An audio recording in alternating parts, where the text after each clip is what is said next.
கர்த்தர் நல்லவர், அவர் கிருபை என்றும் உள்ளது. இரட்சகராகிய இயேசு கிறிஸ்துவின் நாமத்தினால் உங்கள் ஒவ்வொருவருக்கும் அன்பின் வாழ்த்துக்கள். தேவ கிருபையும் சமாதானமும் உங்களுக்கு பெருகுவதாக. இன்று செப்டம்பர் மாதம் 27ஆம் தேதி சனிக்கிழமை.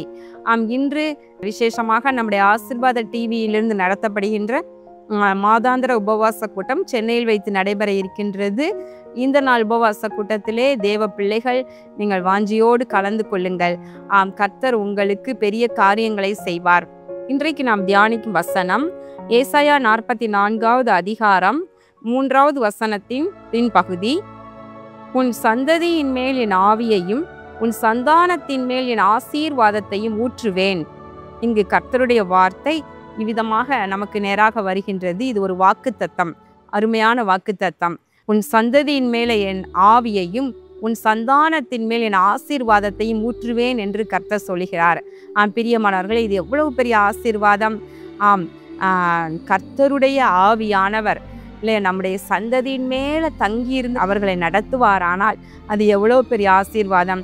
பரிசுத்த ஆவியானவர் அழகாய் போதித்து நடத்துவார்.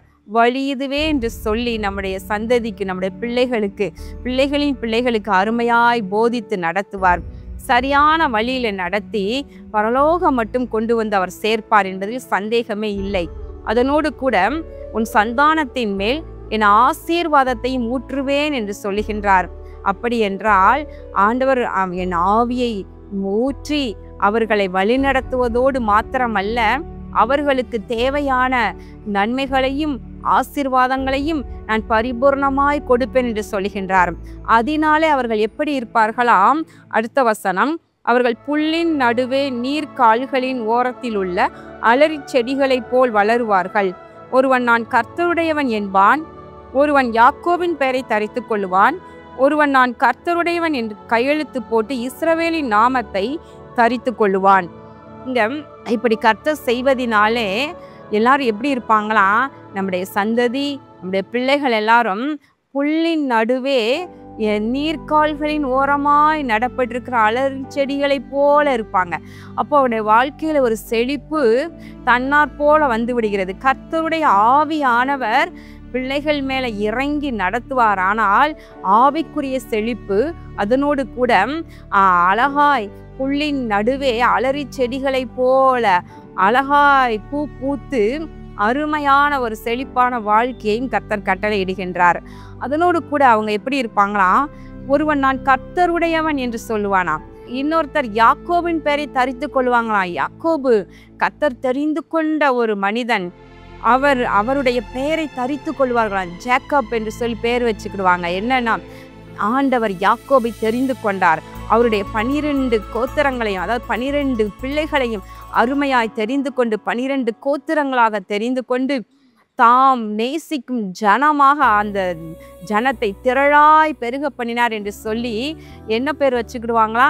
ஜேக்கப் என்று சொல்லி யாக்கோபு என்று பெயர் வைத்து கொள்ளுவாங்களாம். அவ்வளோ விசுவாசம். அதை போல என்னையும் ஆண்டவர் மாற்றுவார் என்கிற விசுவாசத்துல அப்படி சொல்வாங்களாம். இன்னொருத்தர் நான் கர்த்தருடையவன் என்று கையெழுத்து போட்டு இஸ்ரவேலின் நாமத்தை தரித்து கொள்வான். என்ன கையெழுத்து போடுறாங்க? நான் கர்த்தருடையவன், நான் கர்த்தருக்குரியவன், இந்த உலகத்துக்குரியவன் அல்ல, இந்த உலகத்துக்குரியவள் அல்ல என்று சொல்லி கையெழுத்து போடும்போது நான் கர்த்தருடையவன் என்று சொல்லி போடுவாங்க. இது எவ்வளோ பெரிய ஆசீர்வாதம்! யோசித்து பாருங்க. உங்க பிள்ளைகளை அப்படி ஆண்டவர் மாற்றுவார். உங்களுடைய பேர பிள்ளைகளை அப்படி மாற்றுவார். உங்களுடைய தலைமுறைகளை அப்படி மாற்றுவார். எப்படி?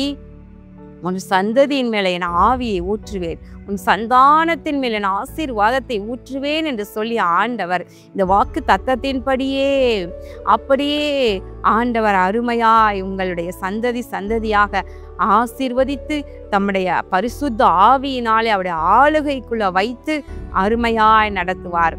கண்களை மூடி ஜெபம் பண்ணுவோமா?